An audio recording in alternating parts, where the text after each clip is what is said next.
Hello, welcome to Sparkling Diamonds with Brittany and Robin. I am Robin, and I'd like to welcome you to week 4 of Suicide Awareness Month. The month of September is Suicide Awareness Month, not only to honor life's loss, but to create space for healing and resilience. And I want to begin this week with this teaching. Before I do that, let me say, if you've stumbled across this video because you're looking for mental health topics, inspiration, welcome. I hope that if you like this, I do a lot of mental health content. I'm a psychiatric mental health nurse practitioner with a private practice. And so I do a lot of mental health education. And my daughter and I do this channel together. And we do a lot of crafts and other hobbies together. And if you're returning, welcome back. I hope if you're new that you like, subscribe, and comment below and share your story. So now I want to begin with this teaching. The thought becomes the word manifests as deed, the deed develops into the habit hardens into character gives birth to destiny. So watch your thoughts with care and let them spring from love, born out of respect for all things. This is an expression of karma, not in the sense of punishment, but in the sense of cause and effect. What we think shapes how we feel, and how we feel shapes what we do.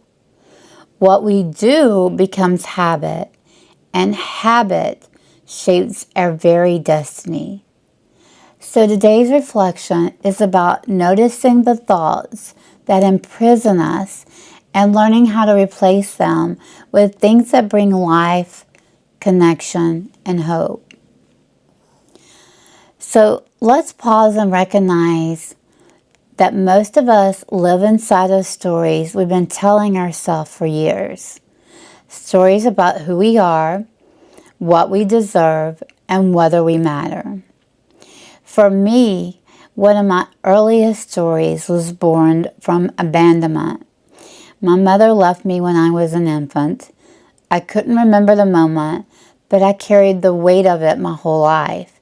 And the story that formed me inside was, if my own mother left me, I must not be worth staying for. I must not be lovable.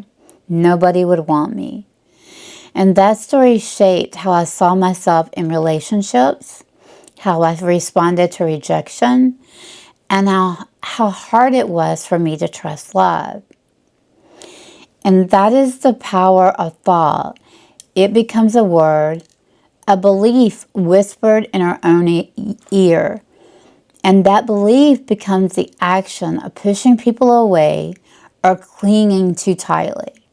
And that action becomes a habit. And over time, that habit hardens into character, someone who sees them as unworthy, and the character becomes destiny. But here's the hopeful part. Just as a thought can become a chain, it can also become a key. So, I want to share 3 invitations for working with these patterns.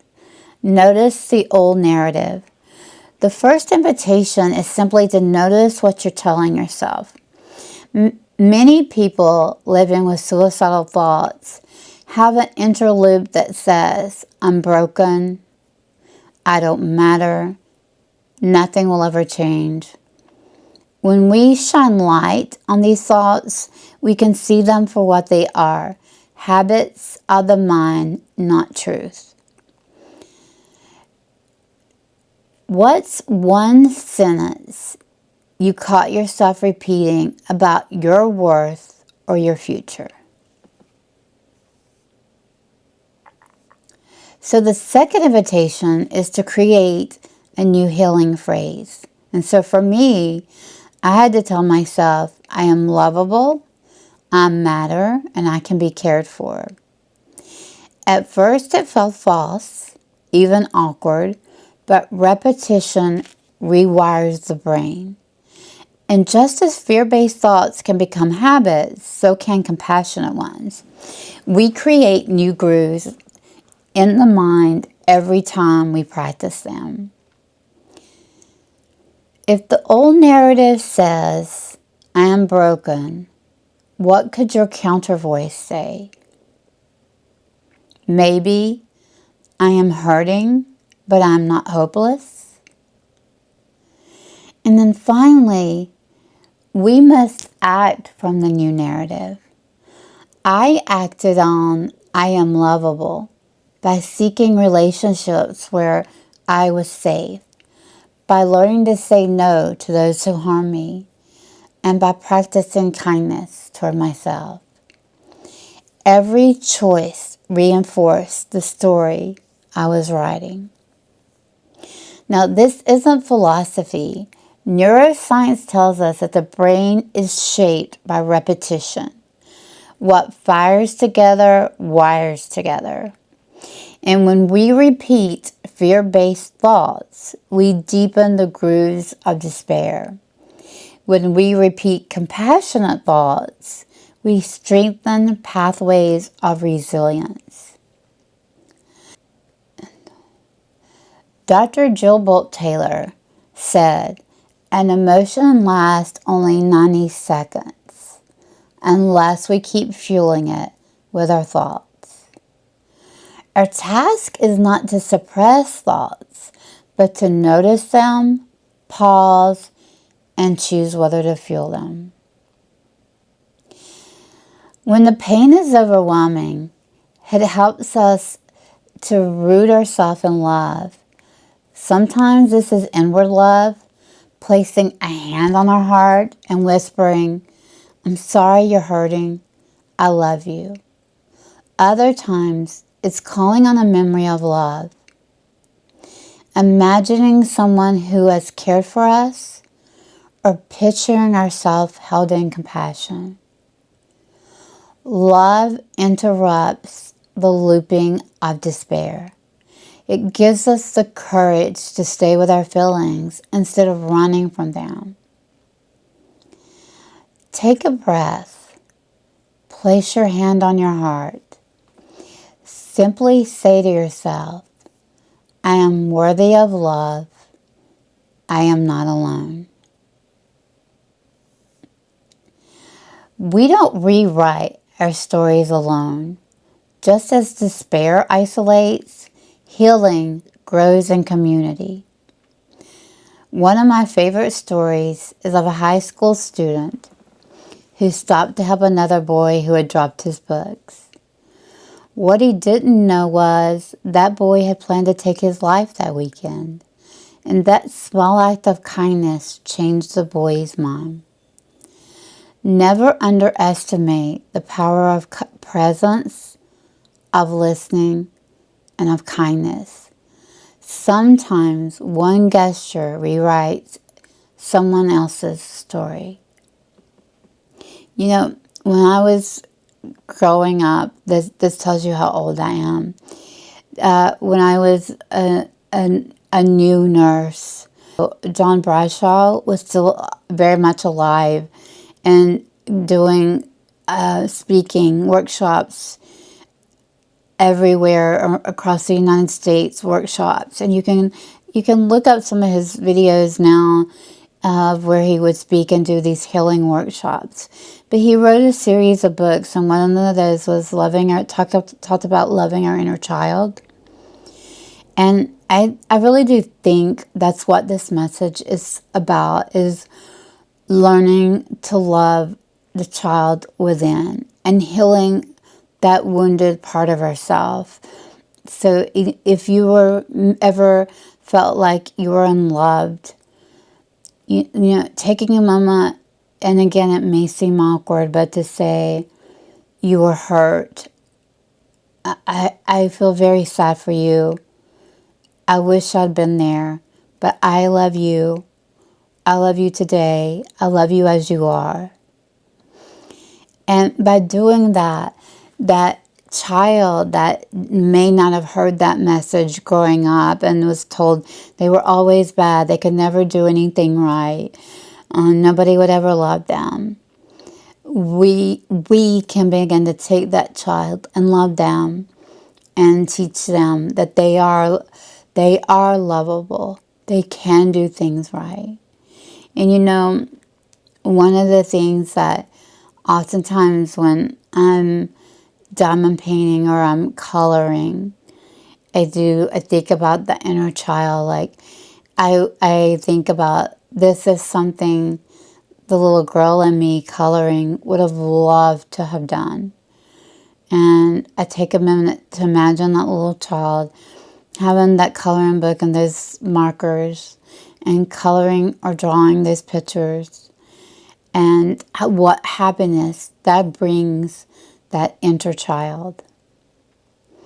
And that's just an amazing way to reparent our own inner child and to show yourself that you are lovable and you are worthy and you deserve to be treated with kindness, love, and respect. And so as we close, let's return to the quote. The thought becomes the word manifests as a deed, the deed develops into habit, the habit hardens into character, and character gives birth to destiny. So watch your thoughts with care and let them spring from love, born out of respect for all beings. And today, I invite you to choose one healing thought, repeat it daily, and act on it. Let it become your word, your habit, your character, and your destiny. I feel like affirmations also were a thing that was done way more in like the 80s and 90s. It was, I feel like when Oprah Winfrey, who is not ever been one of my heroes, but when Oprah Winfrey did a lot of talking about affirmations, and there was lots of books on affirmations, you saw them all the time. There really is truth in affirmations. When I worked inpatient, that was how we started the day in morning group. We'd go around and we'd do our affirmation for the day. And then we would end the day with talking about what was our affirmation and what we learned from repeating it throughout the day. And this is a practice I still do. So, take a sticky paper or whatever. Wake up every morning. Our phones are everywhere, right? I believe in not having phones for the first hour you're up. So maybe the night before you go to bed, or you're winding down for the day, you're thinking about 3 good things. Maybe think about, what can your affirmation be? What is something that you don't believe? If you don't believe you're beautiful, write an affirmation of, I am beautiful on the inside and out. Put that affirmation on a Post-it, on 3 or 4 Post-its. Put it on your bathroom mirror. Put it where you sit throughout the day at your workplace. Put it at, if you're going to be out and about, put it in your car, the sticky. Put it everywhere that you can see it, and repeat it to yourself. And keep repeating it to yourself. And at the end of the day, if you still don't believe it, do it again. And keep doing that every day. It takes, 5 times to do something to rewire our brain into doing it. So habits like brushing our teeth. We get up every morning, we brush our teeth. We brush our teeth every night before we go to bed. We get in the shower. All these things are habits, right? My habit is to get up, not be on my phone, make my bed, brush my teeth, wash my face, those kind of things, right? And those are habits that I feel like I can't start my day without doing. Well, you can keep doing that with affirmations. I am lovable. I am worthy. And you tell yourself that enough, your brain will begin to believe it.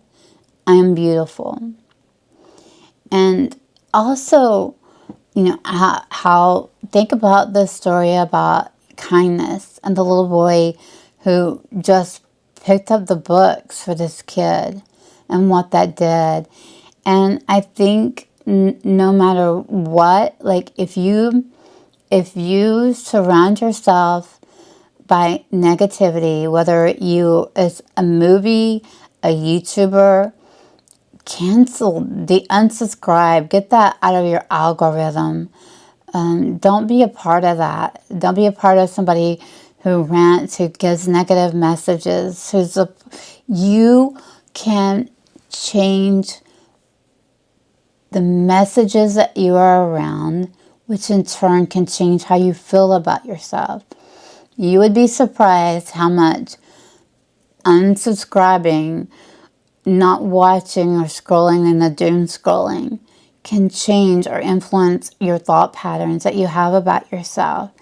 And I have found by just saying to myself, I'm not going to listen to this.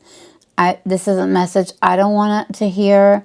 I don't want to have this a part of my life, the negativity, and therefore I'm not gonna watch it.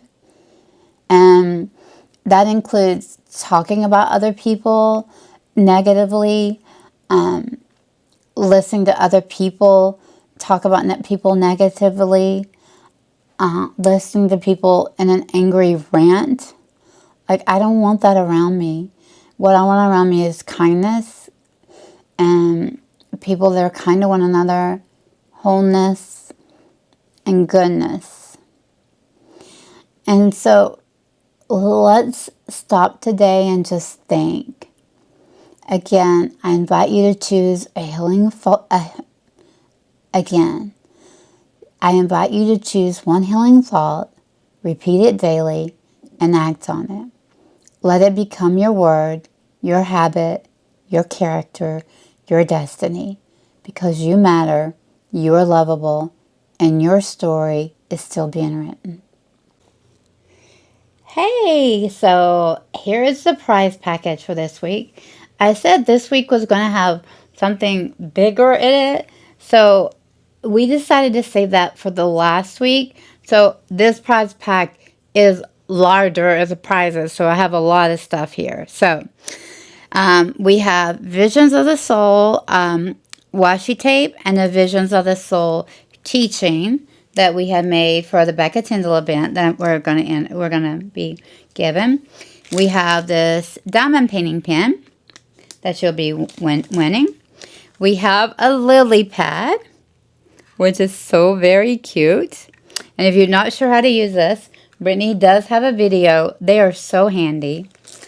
We have, again, from the Oz event, Oz and Og, we have this from Black Dahlia Diamonds.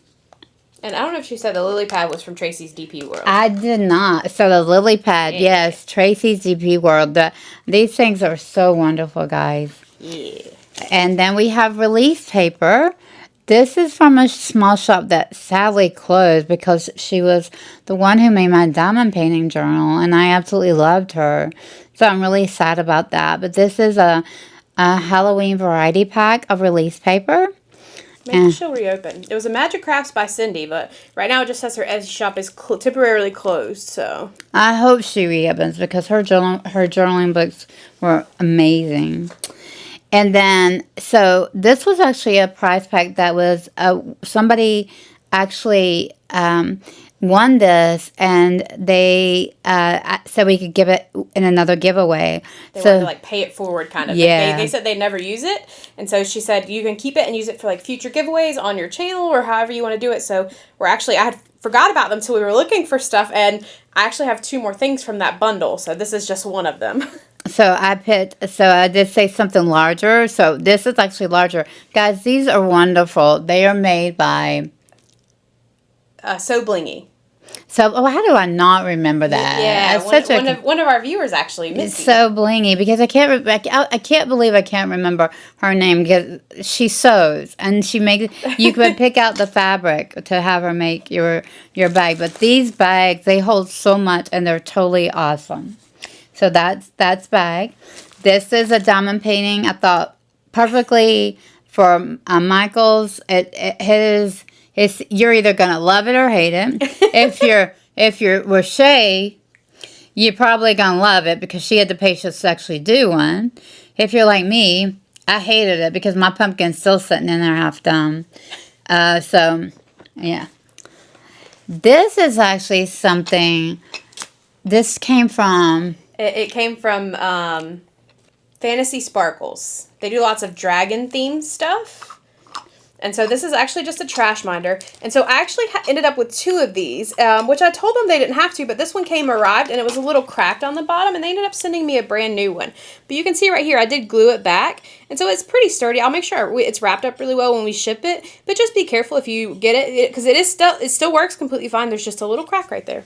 And so we are going to pay that forward because it's a very cute thing. That was very nice of them to do. It's absolutely gorgeous. I know. I told them they didn't have to, but they did anyway. Yeah, so that just goes to show you our small shops. And then I'm throwing in 3 diamond paintings that are just drawings that are diamond paintings that I've had forever. One, I love this one. It's actually roses. Love that. This one, I actually loved it so much, I ordered 2, so I have 2 of these. But it's a moon. I don't know how well you can see it with a lake. Yeah. It's a very, very pretty. So I absolutely loved it. And then this I love because growing up, I remember blowing these off and making Make-A-Wish blow them. Oh, you remember doing that? I can't remember what they're called, but yeah. They turn into the yellow flowers. Dandelions. Is that what it is? Yes. Good memory. So this is just it just brings back memories of making wishes and blowing these out into the air. But this is pretty. So 3 diamond paintings. Okay, so here is our wheel this week. We have 44 entries. So I'm going to shuffle it a few times. You want to scroll through so everybody can make sure their name's there? Yes.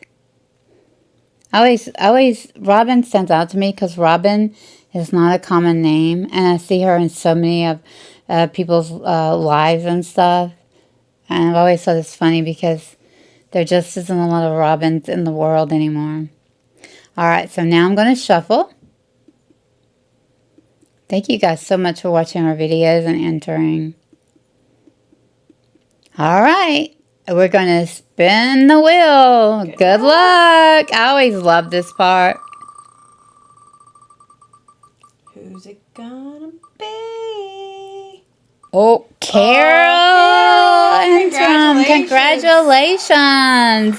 So you are the winner of week 3 of, I think, 4. Week 3, you got one more week. This is a long month. So this is for September Suicide Awareness Month. Thank you so much for watching. Don't forget to be kind to everybody in the real world, in social media, and in the comment section. And I will see you in the next video.